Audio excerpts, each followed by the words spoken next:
Welcome back to Advanced Automation version 2, episode 4. Man, time flies when you're having fun. Episode 4 already. Welcome back here at the giant witch hut, and the reason why we're here is because of spawn. The last episode I showed you guys that we started to clean up spawn, and as you can see, I have been cleaning up spawn. Main thing is we removed a lot of chests. A sorting system here that didn't really work. There was a brewing station that didn't really work, and just a whole bunch of shulker boxes. So Blank Plaza here got a slight downgrade. It's only a room left now, and but as you can see, we have gained a lot of room and lag optimization. That was the main thing that we wanted to do here, and this will not be the last, because this sugarcane farm that we have, get some height here. So this sugarcane farm that we have, we're gonna redo this at the Valley of the Witches farm, so we'll be good on that. I'm gonna be removing this. I'm not sure if we're gonna be removing that iron farm yet, but we most likely will. Slowly we're just gonna tear down things that is everything but needed here at spawn. But now we're gonna keep this cactus farm. We might even expand a little bit. We don't really need much as of right now. I'm gonna tear out this chest monster eventually here as well, and all of these shulkers, and just make sure that they're all in one place. I'm gonna tear this thing down here.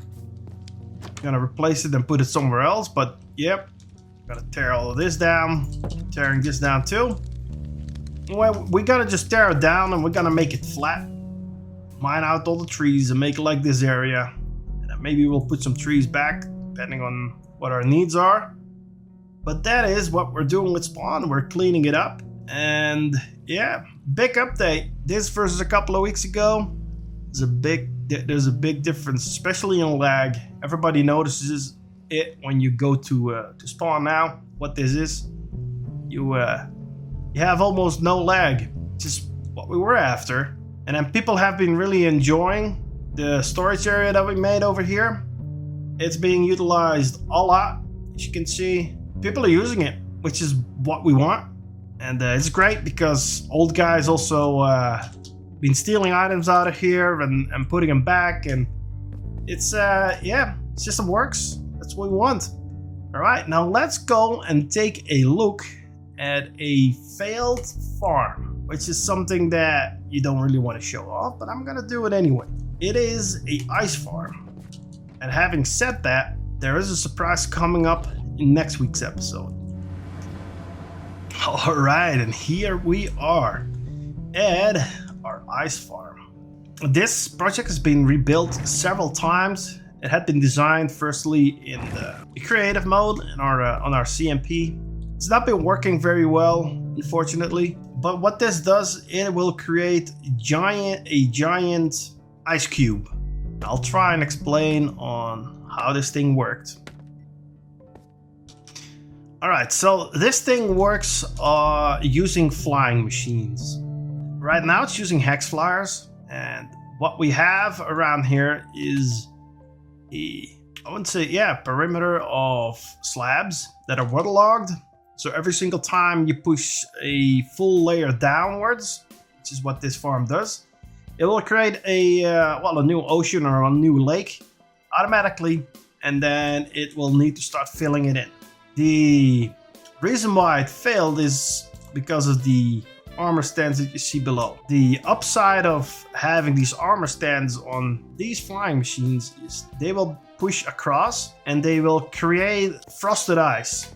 Frostwalker ice. That ice melts, but it will make the seed for more ice to grow. The upside for that is, for a couple updates, that system worked. However, it broke again, so something happened at Minecraft's, at Mojang's or Microsoft Studio, where they either reverted it or for some reason it broke again. Now they will not stay on their flying machines anymore.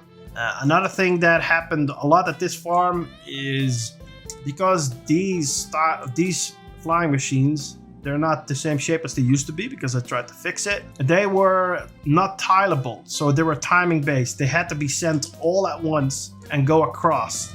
The downside is you could not unload them, because if you do, they will desync. Another big issue that they have is when it snows, we'll have snow built up, and that snow built up will affect these upward facing observers. A layer like that will just build up, and it will give a different update to that observer than is what is needed in the timings. Which will mean that one module, which they were all touching one another, and that works perfectly if it's all time perfect. But one of those updates will make it not time anymore, and therefore you have to tear down and rebuild it. So this one's a little wider. I removed only the blocks from this side. I did not do it on this side. So they were all touching one another. It should have been built with honey blocks. That would have countered the problem somewhat, but it had not been. And one other thing that happened is these flying machines were activated at the same time as these. So they had a collision, and therefore they touch one another, and you gotta tear them down and rebuild them. So that's what happened a couple times here. The design was updated every single time, but it kept having the same issues. And as you can see, we have not used this farm because of that reason, but it's still cool to show it off, and that's the reason why I'm doing this. Seeing the machine work is pretty dope. The downside is it would break a lot of times, but it did produce some ice for us, as you can see down here. It started pushing it down, and people have been mining it right there. And the plan was to have it go all the way down, and then you just mine it out. Now, if I want to fix this, I've got a week for flying machines, so I might actually fix this myself and put in different flyers that are way more robust than this hex flyer is. So it will still do this job. However, what I want to do is maybe make it slightly smaller, so you will keep loading the flying machines at all times. That way it will be somewhat reload proof. At least it will reach the other side, which is what you want. So I'm trying to, well, I'm not trying to. I might rebuild this and then have that work. And then at the bottom, instead of having to mine it after you form the cube, what I want to do is I want to put in a water stream and have that water stream carry the player around like I'm doing right now, and we just mine it out like this. Just keep holding your mouse button or whatever you play with, and then we'll get you a little forward, and then we'll do the next slice. It's kind of what I want to try and create with this farm.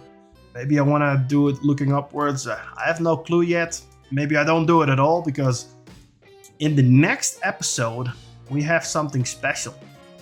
And if you can see in the distance right over there, that is what we're gonna be showing off. It's one of our best functioning farms at the moment. It is an ice farm, but it's got a couple extra features with it, and I'm gonna do a showcase. I'm not sure if we're gonna do that as a episode 5, or if it's gonna be a separate showcase, or maybe it's gonna be a separate showcase and I'm taking it into episode 5, but I want to show that off. We have a little bit of decoration left to do, and then it's ready to be shown off. So I'll look forward to that. I'm gonna make my way back to the Valley of the Witches, because we made a lot of progress there, and I want to show that off. I'll be right back. All right, and welcome back to Valley of the Witches. As you can see, a lot of changed. We have all 4 sides done. So I finished this last side on all these witch huts, but I also did this. Built this tower. I started creating it because I just wanted to have something chill to do. I wanted to be a cross between a witch hut and a woodlands mansion, so I used slightly different wood. But as you can see, this came out great, and I have some time-lapse footage that I want to show you. And as soon as we've seen all that footage, I'll tell you what was going on. Well, we'll first start with this, and then we'll do the tower.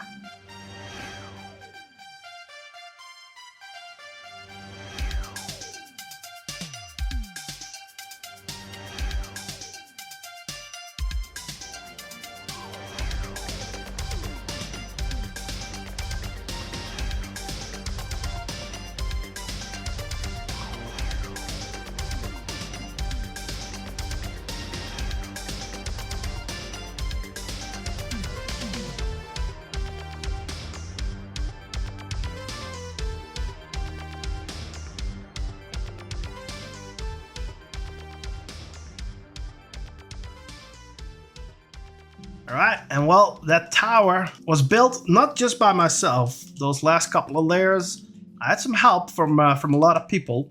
But the main guy to thank here will be oldguy. Oldguy did was we started putting levels in here, and one of those levels has our trading hall in it. Well, my trading hall. A lot of the personal trading hall. Slash iron farm, which is what we have over here. And I have started rolling most of them. I've not had any good armor yet. Pretty respectable stuff, but not really that good. But I did roll a lot of these toolsmiths because I want to have at least Unbreaking 3 and Fortune 2 or Silk Touch on my shovels. I like just combining them. And as you can see, I am in the process of rolling. I'll show that off right now. Doesn't have anything good, so we'll pull the chest. We'll pull his workstation and we'll find something new again. We'll check out if it's anything good. It's not, roll it again. And then you keep doing that until you get what you want. And that's more or less how easy it is. So, you know, it's got something better, but not really. So I did that with shovels, with pickaxes, and with axes. So I just have to buy them. I like just buying them straight up like this. Maybe buying a couple. I still have to cure all these villages, and eventually I'll get to it. I don't know, maybe in the background you heard one of the iron golems die. It's exactly what I want. So let's go and take a look at that, because we have a service area, well, a service bamboo elevator. Here we have the killing chamber. There we go. Got some iron. The old guy said, well, Chef, we can't do that. We got to do something weird as well. I said, well, I agree. So all the way on top here, we have 2 more villages that spawn these iron golems. They're slightly, they produce slightly less iron, but there's 2 of them. So they will actually outproduce that village that's down there. On this one, we cannot trade with the villages, but we don't need to. There's, I believe, 10 villages in each spot. So there's 20 villages. And as you can see, it spawns golems just perfectly. Nexxon helped me with the killing chamber itself, and the old guy more or less did all the work in creating these villages, setting it up. But how you kill them, that's up to you. And then Nexxon came and he helped me out with it, which is awesome.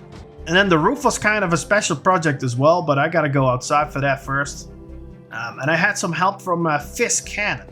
He's been on a lot of advanced automation worlds. Usually he helps with building, and this time he did too.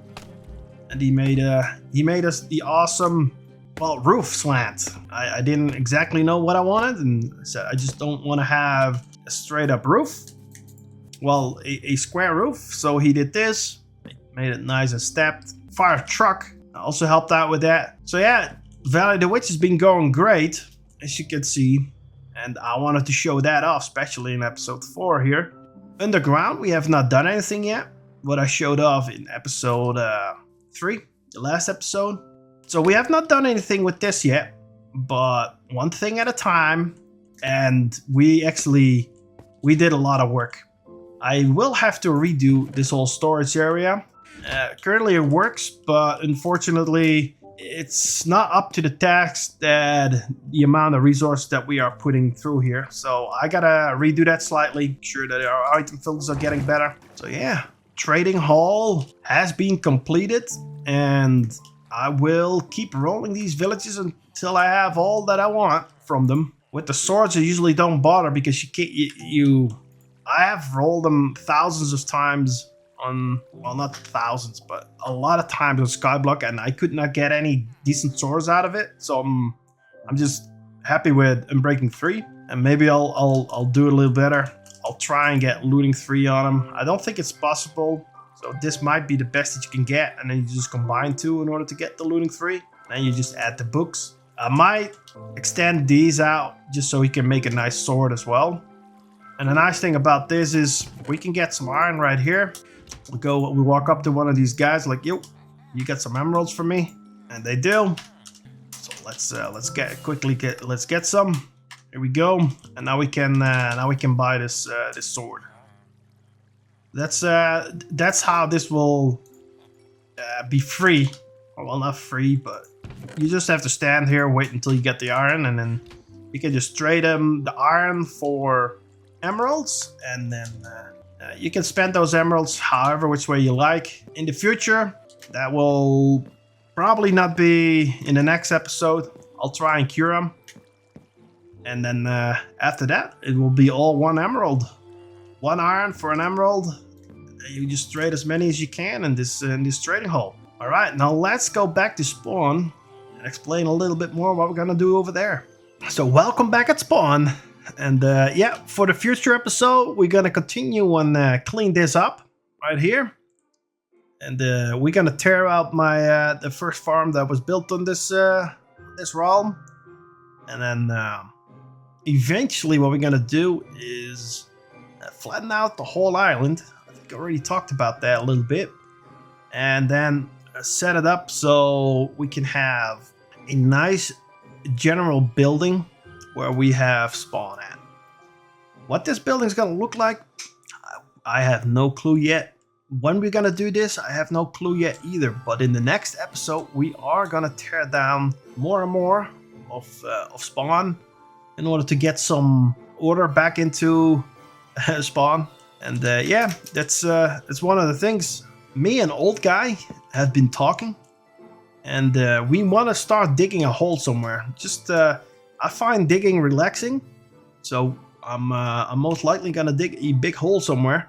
But anyway, I want to thank you guys for watching. If you like it, just hit that like button, subscribe, and comment. That commenting helps out a lot, so I would appreciate if you do. And I'll see you guys in the next time.